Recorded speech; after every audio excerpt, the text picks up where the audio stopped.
Welcome to step up academy channel. आज हम लेकर आए हैं क्लास 9 के एक क्वेश्चन जो कि चैप्टर है बल तथा गति के नियम से। आइए हम इसे सॉल्व करते हैं।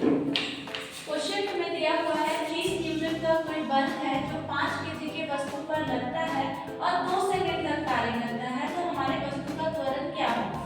तो हमें क्वेश्चन में जिसका मान दिया है हम पहले उसे लिख लेते हैं। जैसे हमें सबसे पहले दिया हुआ है फोर्स, बल का मान दिया हुआ है 30 न्यूटन।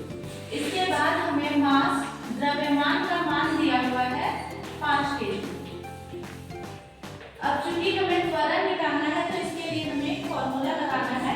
तो त्वरण बराबर फोर्स बटा मास, ये होता है हमारा त्वरण का फॉर्मूला। तो ये फॉर्मूला हमारे एक बल के फॉर्मूला से जनरेट हुआ है जो कि होता है F = ma, या फिर बल बराबर द्रव्यमान गुना त्वरण।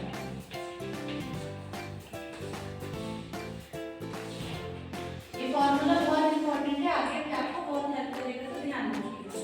अब हमें ए निकालना है तो उसके लिए हमें एफ और एम का मान यहाँ पे रखना पड़ेगा। तो एफ का मान हमें दिया हुआ है 30 न्यूटन और मास का मान दिया हुआ है 5 केजी।